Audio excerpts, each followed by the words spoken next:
Hi everyone, my name is Kaya. Today I'm making the most important video that I will make on this channel. The video is going to be about how to leave relationships safely after you break it off with your partner. I had filmed this video once before, about 6 months ago, and I just didn't have all the components that I needed, and I'm refilming it today to make sure I really capture everything.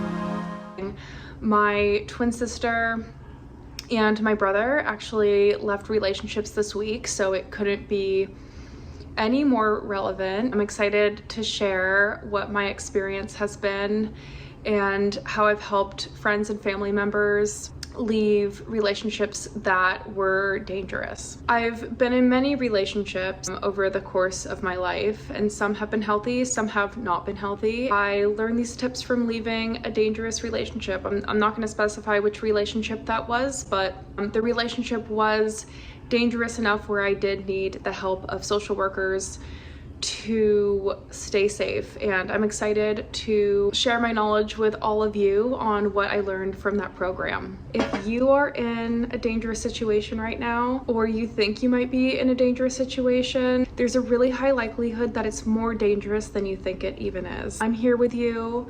There are resources out there that can help you. When I was leaving my dangerous relationship, I had free social worker services so that were in my community, so please reach out to friends and family to help connect you to those resources. Today I'm going to list out precautions for you to take to be the safest possible, and I'm extending so much love to anyone who's thinking about leaving or is in the process of leaving. Since we are going to be talking about hard topics, your cortisol level might spike if you are planning to leave, and that is completely normal. If you feel this way, please pause the video and look at an object in your room for 1 minute, and this will help to reset your nervous system, and do it as many times as you need to. You know, like, this video isn't going anywhere. I'm here with you. It's okay. I had a hard time when I was planning my escape. It's gonna be okay.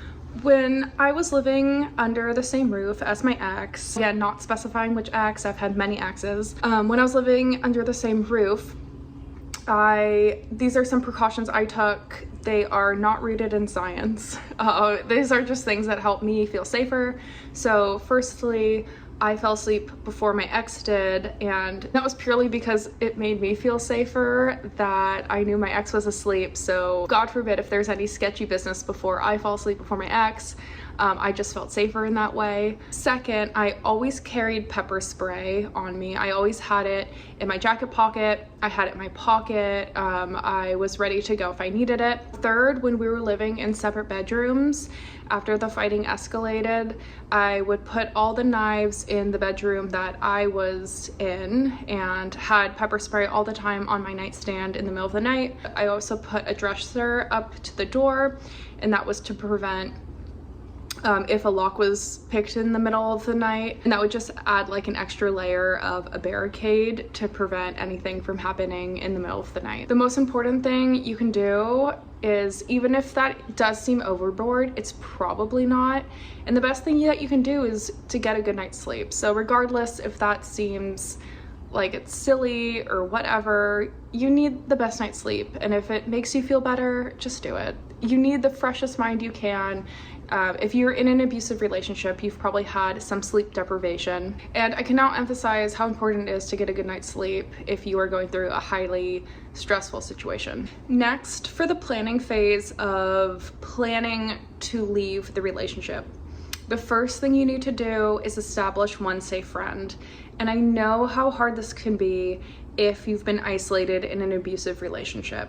This is really, really important. I ran every week with one friend, and slowly over time I would give him more and more things, like a toothbrush, toothpaste, work clothes for the next day, change of clothes, pajamas, just anything that you would need as if you were going to a hotel.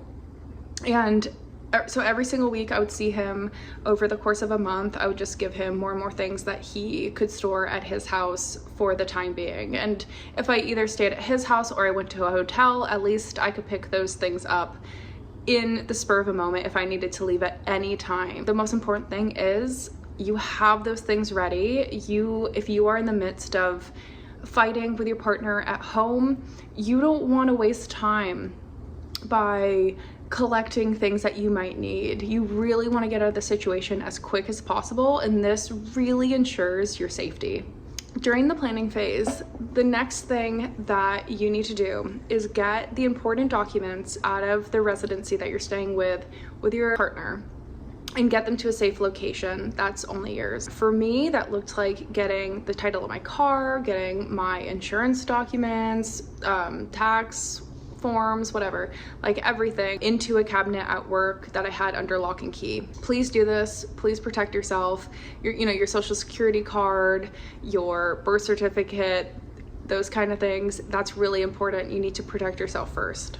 For my safe friend, I also established 2 words, which are really important. And for choosing these words, choose words that you wouldn't normally use in real life. So I used butterfly and octopus, and that would be rare occurrences that I would ever use those words. Butterfly would be if I would text this to him, let's say if I needed him to come immediately to my place and have him pick me up.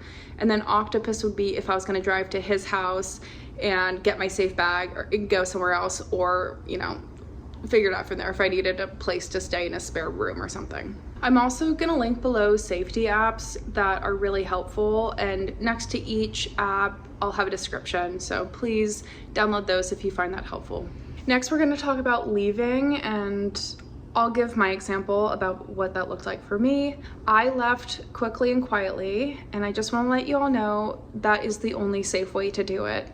Please don't tell your partner that you're leaving. There will be stalking involved, planning on their end. It's just not a safe situation. You need to leave as quickly and quietly as possible to ensure that you are as safe as possible. So I left while my ex was at work, and I called up one of my best friends at the time and I said, hey, I'm gonna stay at your place for the weekend, and this is not a good situation. It might be actually past the weekend, but we'll see when I get there how things go. And then from there that weekend, I was connected to the social worker organization, and they let me know that if I returned to the relationship, that I had a 52% survival rate, which was enough for me to not return. And the statistic is that usually people go back an average of 7 times before they leave an abusive relationship, and I knew that wasn't gonna be me. And the statistic was just too scary to go back. Like, I wasn't gonna risk my life for this relationship. And neither should you. You should not risk your life for any relationship. So I ended up not returning to the relationship, got connected with the social workers, and they were able to help me for the next 6 months. And here are some things that I did after leaving that kept me really safe and why I'm still here today. The first thing that you're gonna do before you leave is you're gonna pack up all your things while your partner isn't there. You're gonna put them in your vehicle, your friend's vehicle, whatever. You're gonna pack up all your things.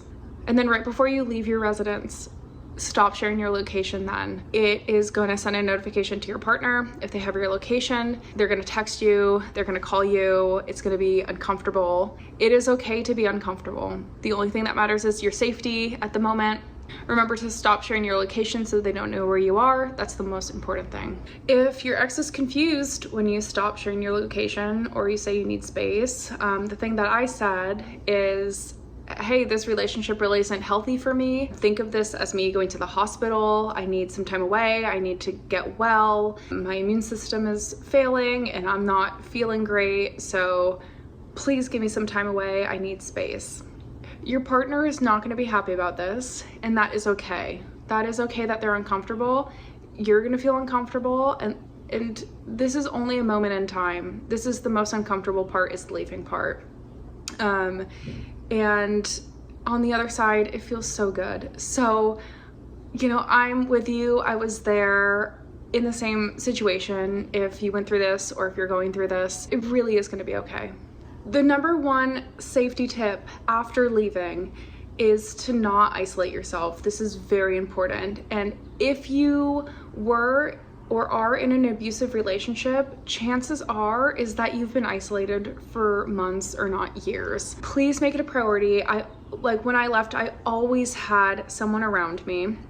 I had a close group of friends. They all knew the situation. There was someone with me all the time at work. I had a work best friend that knew the situation. And we also had a security guard at work who would walk me to my car. When I would go to work, I would park in different locations in case my ex would have, waited for me at work. If you feel like you don't have a community right at this moment, you will. You will gain a community. People want to naturally help. Think about if someone else was in this situation, you would 100% help them. And it goes the other way too. At the residence I was staying at after I had moved out, for safety measures, I purchased some camera equipment that I set up around the place I was staying at in, the front yard and the backyard and both of the side yards. And that just really helped me feel safe to know that I had documentation, that the ring would go off if there was anything around, and peace of mind. And if I needed to take that to the authorities, I could also do that. My ex would call me and ask to meet up in person and talk things through. And it seems like a simple request. It's not. This is your life that's in danger. And if it's been an emotionally, psychologically, or physically abusive relationship, do not risk this. There's nothing that can be said in person that can't be said over the phone. And if you are in an abusive relationship, this is a great time to exercise a boundary and learn a boundary. When I was in that relationship, this was one of the first times I had learned to set a boundary. And what did that look like for me? Personally, it looked like we're only talking over the phone. We're not meeting up. We're not even meeting up in a public place.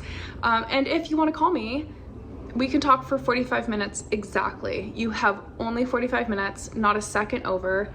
And whatever you want to communicate to me, we can communicate that way, but nothing beyond that. One thing that really took me by surprise also is that my ex, instead of texting, was sending emails.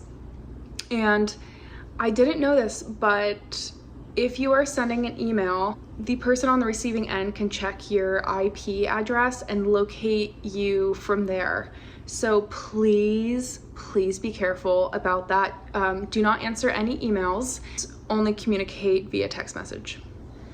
The last point I want to make is that if you leave an abusive relationship, you are technically in danger for 2 years after leaving. And I can confidently say that every month after leaving, you start to feel a little safer and safer and safer. So just keep chugging. You're gonna start to feel better, but in the back of your mind, please know it usually takes about 2 years to finally let your guard down fully. Those are my top safety tips. I know this has been a heavy conversation, and I just want to let you know that if you're planning on leaving, or if you're freshly left an abusive relationship, I understand, I get it. We'll see you all next week, but until then, I just want to let you know how strong you are, how capable you are. If you feel isolated, there's kindness of strangers and free social worker programs that are just like wanting to help you so badly. So I've been where you are. I'm here today. I followed every safety precaution that I listed out, and there's probably so many more. Sending you all so much love and support, and I'll see you next week. Okay, bye you guys.